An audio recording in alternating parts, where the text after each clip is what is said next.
de greve ecoou na FACEG, veio para o oeste, tornou-se força corrente, atingindo o interior e capital. E não é quem chegou também no Cariri e Sobral, aparecendo na Praça da Imprensa como uma prece. Daqui ele caminhará em direção ao Palácio da Abolição, com a força popular, docentes, servidores e estudantes. Marcharemos alegres, firmes e sem sermos vacilantes. Com essa força e energia, venceremos a opressão. Viva a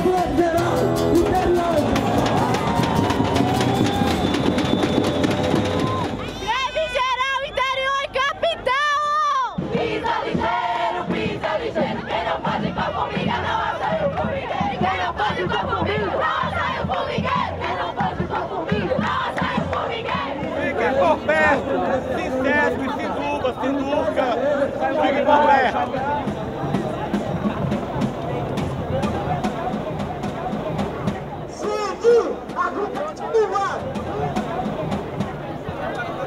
Não vamos aceitar nenhuma provocação.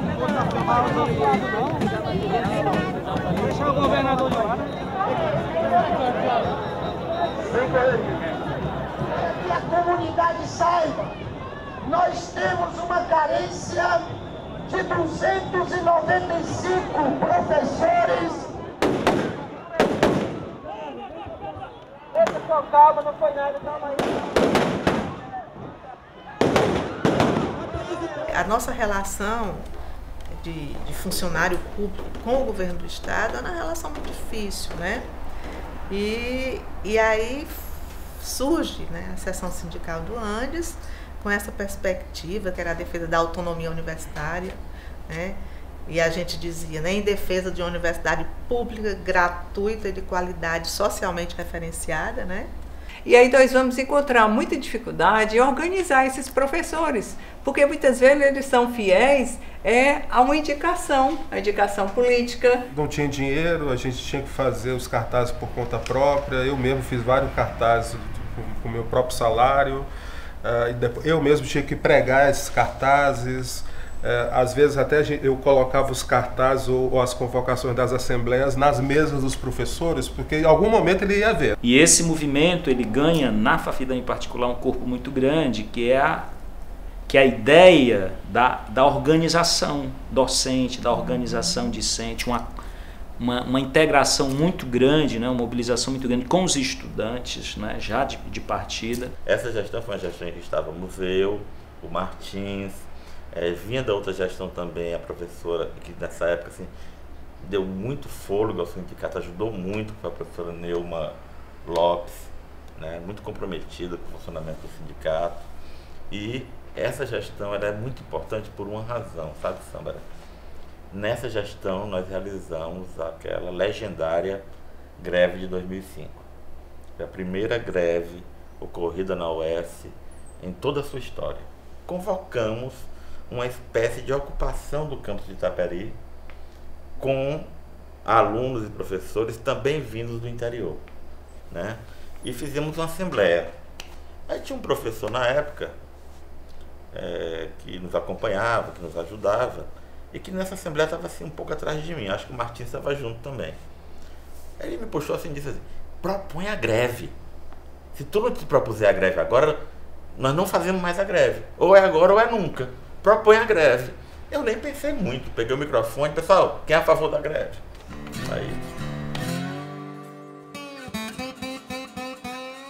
a greve chegou no impasse. E, em particular, o movimento estudantil considerou que para sair do impasse tinha que ter um ato de impacto, que foi a ocupação da reitoria da universidade, né? Depois o reitor ganhou uma liminar na justiça de reintegração de posse, que dava a ele a possibilidade de convocar a força pública. E ele convocou e veio o batalhão de choque. Tem imagem sobre isso. E a retirada foi violenta. Pior, né? Não foi uma retirada pacífica. Porque levaram, né? O mais pesado da polícia, né? Eles não tiraram só da reitoria, eles foram expulsando os estudantes para fora de todo o campus. do Itaperi. Professores e estudantes, né? Porque havia professores lá, junto com os estudantes, no momento da expulsão, né? Então, trouxeram colchonetes, trouxeram barracas, né? Para poder fazer a ocupação do lado de fora. Foi muito difícil, né? Essa greve, porque teve todas essas dificuldades, inclusive quando o movimento é expulso de dentro da reitoria por essa ordem de reintegração de posse. Esse período de 2006 e 2008 foi um período de dois governos, né, distintos. O governo Lúcio Alcântara, né, que foi até o final de 2006, e 2 anos do primeiro governo Cid Gomes. Não é isso? Isso. Então a greve foi um fenômeno importante naquele momento, em 2006, né? 2006. As greves, elas nunca começam pelo salário. Elas começam pelas faltas de condição de funcionamento da universidade. No final de 2007, já no primeiro governo do Cid Gomes, a greve continuava já, eu acho que próximo de 2 meses, e o governo não abriu diálogo. Então, resolvemos ir à Assembleia, né, todas as universidades, nós os estudantes, os outros professores das outras duas, URCA e UVA, fomos à Assembleia e, na ocasião, quando entramos na Assembleia, decidimos ocupar a Assembleia. Saímos com uma representação da ocupação, fomos ao Palácio e dizer, mais uma vez para o governo, que nós só sairíamos da ocupação da Assembleia se o nosso PCCV, o Plano de Carreira, tramitasse. E então ele se comprometeu que no dia seguinte tramitaria. Então, efetivado o início da tramitação, nós nos ocupamos no 3º dia, mas permanecemos na greve e só, de fato, suspendemos a greve com o sinal positivo de que, de fato, o plano seria efetivado e, de fato, foi publicado em maio de 2008 no Diário Oficial. Uma coisa que chamava muita atenção era que o movimento, as assembleias, né, as passeatas, enfim, elas sempre eram movidas com arte. A arte, a cultura se associando aos movimentos de luta, né, sindical, políticos.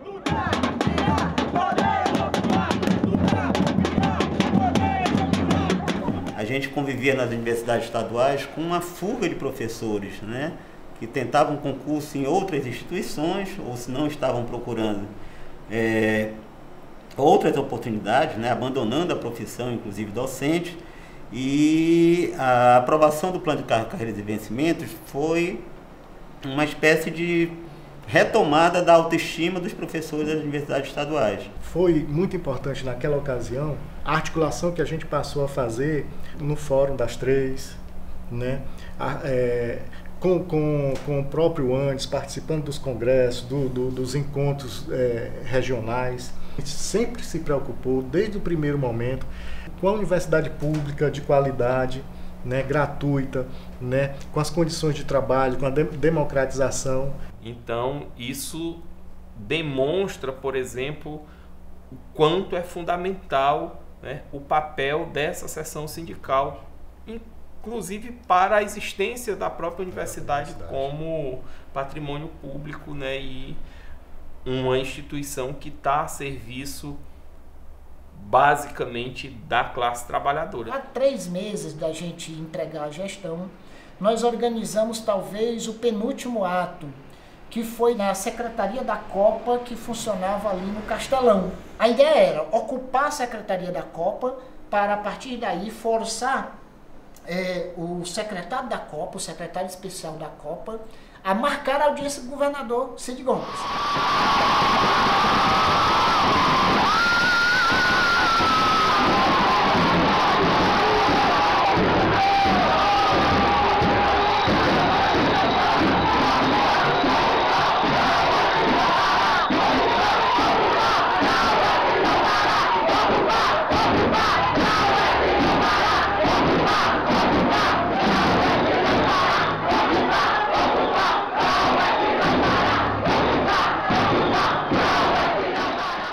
E era 2012, era campanha eleitoral, então era um momento bastante sensível e nós terminamos tendo uma vitória importante ali, que foi a audiência com o governador conquistada.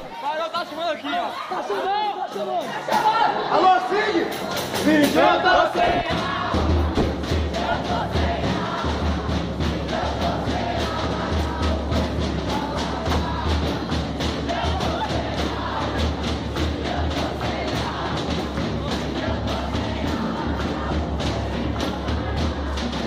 Os meninos de Itapipoca tiveram um protagonismo muito grande quando eles, ao ocuparem aquele espaço do IFCE, eles saem de lá e vão conversar com seus colegas na universidade.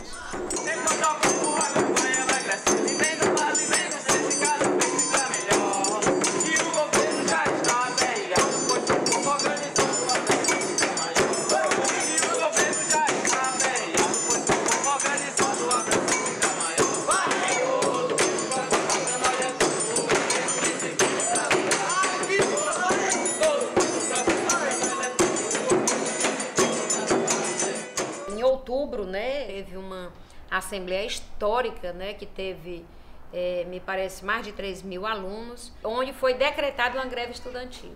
E foi, assim, algo muito emocionante, porque quando eles decretaram greve, pela manhã, nós professores, a nossa assembleia, nós tínhamos decretado estado de greve. Nós não quisemos sair logo de greve. Por quê? Porque a gente achava que precisava discutir mais com a categoria. E foi, de fato, algo assim espetacular quando os meninos decidiram, os meninos que eu digo, os estudantes da UES, decidiram, né, pela greve.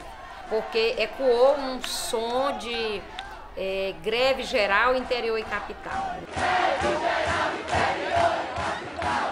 Greve geral, interior e capital. Greve geral. Faltava uma fagulha para incendiar as várias angústias que tínhamos guardado e que naquele momento a gente sentiu a necessidade de jogar para fora e cobrar, exigir do governo melhorias para a universidade. Uma grande pauta dos estudantes era uma questão estruturais dos campi do interior, principalmente o campi do Tauá, que funcionava quase em um galpão, né, e era muito complicado, e a reforma e ampliação do campi de Itapoca, que tinha aumentado o número de vagas, de cursos, alguns cursos tinham virado 2 cursos e a estrutura mantinha a mesma. A gente fez uma pauta enorme e enviou para o CID. E quando a gente envia para o CID simplesmente nega todas as audiências que a gente solicitou. E aí a gente pega, nessa assembleia que a gente fez, a gente deliberou para ir para o Palácio do Governo. E chegamos lá, o governador nos recebeu com o batalhão de choque.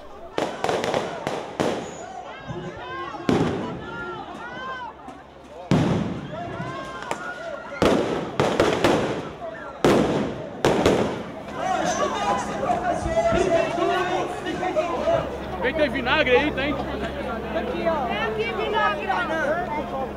Devagar, gente, devagar.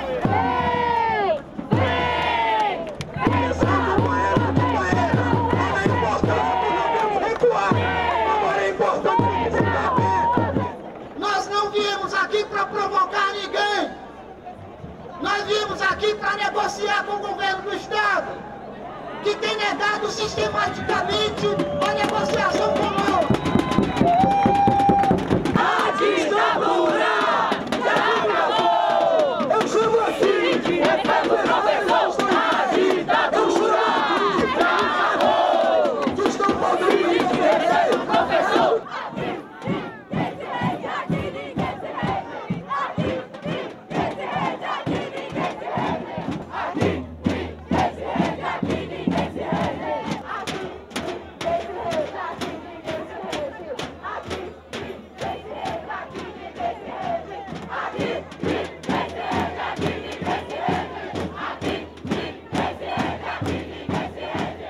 Nós do movimento resolvemos então tomar uma atitude mais forte, que foi ocuparmos a Assembleia Legislativa.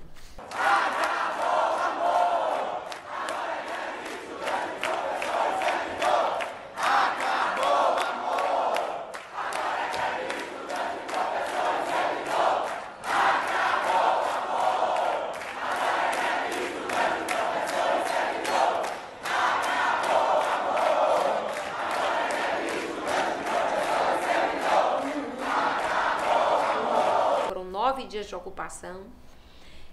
Foi feita com professores e estudantes, tanto da UES, da UVA quanto da URCA.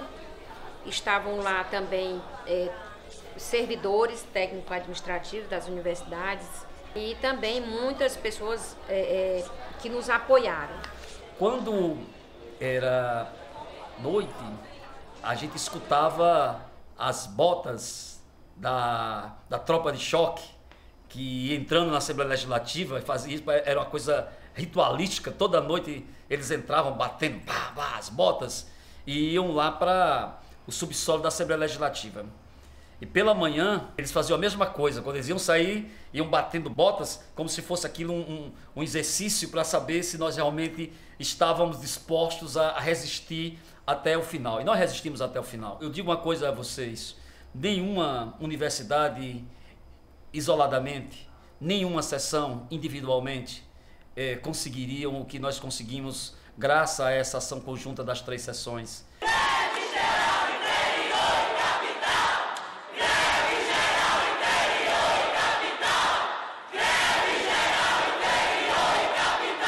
A luta em defesa da educação não é uma luta que perpassa só professor, estudante e servidor, né? A educação enquanto patrimônio do povo cearense, do povo brasileiro, é uma pauta que sempre tem que ser abraçada por todos os movimentos sociais da classe trabalhadora. A luta vai ser constante, temos que continuar lutando para garantir essa conquista histórica do povo cearense, que é uma educação superior pública no âmbito estadual, porque a sanha privatista na área da educação só cresce. Vale destacar que estivemos no comitê do candidato Camilo Santana, onde ele se comprometeu e depois expediu uma carta que se comprometia, ele enquanto candidato, a investir na universidade. Ao curso do ano de 2015, o próprio Camilo, ele não cumpriu um conjunto de acordos. E dessa forma nós tivemos que deflagrar uma greve. Foi daí que se fechou um incremento salarial para os professores substitutos de 6 milhões, com uma implantação de 3 milhões em 2017 e 3 milhões em 2018. A reitoria também sinaliza para o sindicato um processo estatuinte em que o sindicato deveria participar. Só que essa estatuinte, ao final, resumiu-se num grande golpe, né?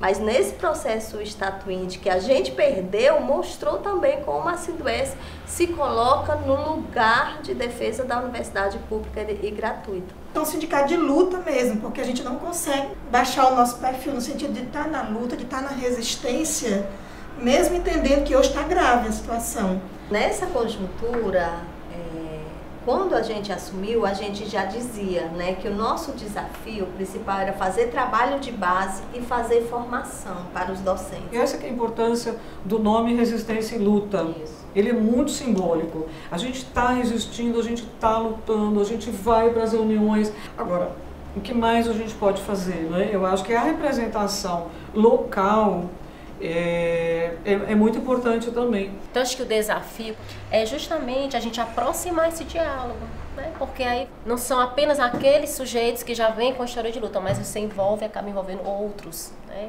Celebrar esses 15 anos da Sindues, para mim, é reativar a importância que a Sindues tem na luta em defesa da UES, em defesa das universidades estaduais, em defesa da educação pública de qualidade, laica e socialmente referenciada. E a gente tem que lembrar que o Andes foi fundamental para nós. Sim, sim. Foi muito importante. Muito importante, eles sempre nos deram apoio, né? A Sindues é uma seção sindical ainda pequena em relação às outras que existem no Brasil.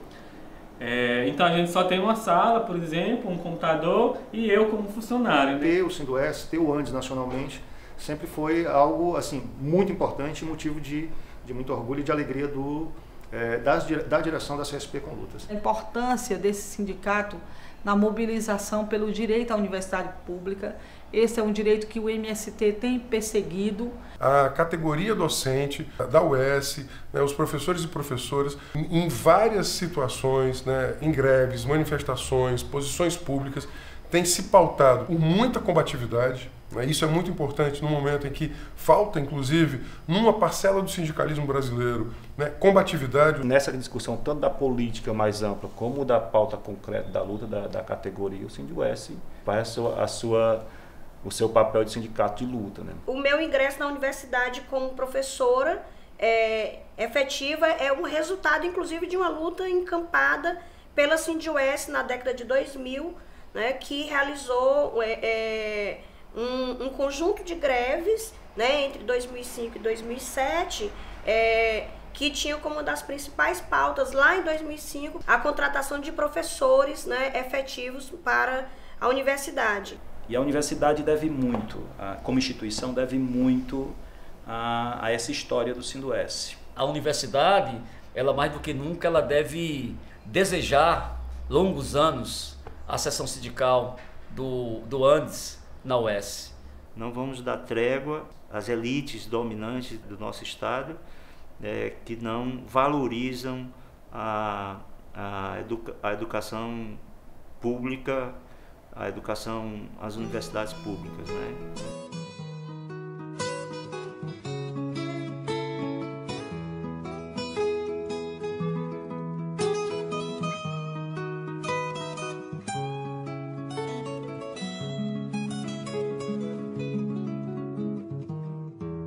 Eu não estou interessado em nenhuma teoria, em nenhuma fantasia, nem no algo mais, nem em tinta pro meu rosto, ou uba-uba, ou melodia, para acompanhar bocejos, sonhos matinais. Eu não estou interessado em nenhuma teoria, nem nessas coisas do Oriente, romances astrais.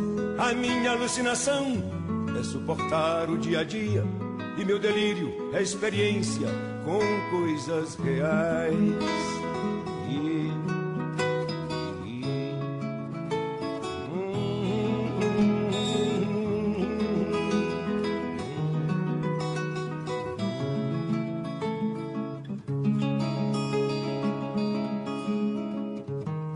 Um preto, um pobre, um estudante, uma mulher sozinha, blue jeans e motocicletas, pessoas cinzas, normais, garotas dentro da noite, revólver, cheira a cachorro, os humilhados do parque com os seus jornais, carneiros, mesa, trabalho meu corpo que cai do 8º andar, e a solidão das pessoas nessas capitais, a violência da noite, o movimento do tráfico, um rapaz delicado e alegre que canta e requebra. É demais. Cravos, espinhas no rosto, hot dog, play it baby. 12 jovens coloridos, 2 policiais, cumprindo seu maldito dever e defendendo seu amor. É nossa vida, cumprindo seu maldito dever e defendendo seu amor. É nossa vida. Mas eu não estou interessado em nenhuma teoria, em nenhuma fantasia, nem no algo mais. Longe o profeta do terror, que a laranja mecânica anuncia. Amar e mudar as coisas me interessa mais.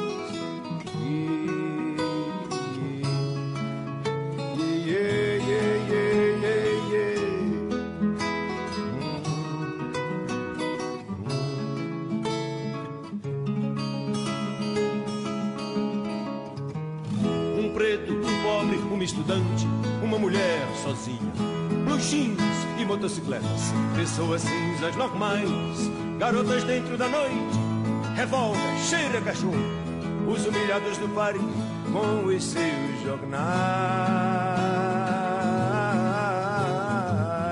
carneiros, mesa, trabalho meu corpo que cai do 8º andar, e a solidão das pessoas nessas capitais, a violência da noite, o movimento do tráfico, um rapaz delicado e alegre que canta e requebra. É demais. Cravos, espinhas no rosto, hot dog, play it baby. 12 jovens coloridos, 2 policiais, cumprindo seu maldito dever e defendendo seu amor. É nossa vida, cumprindo seu maldito maldito dever e defendendo seu amor. É nossa vida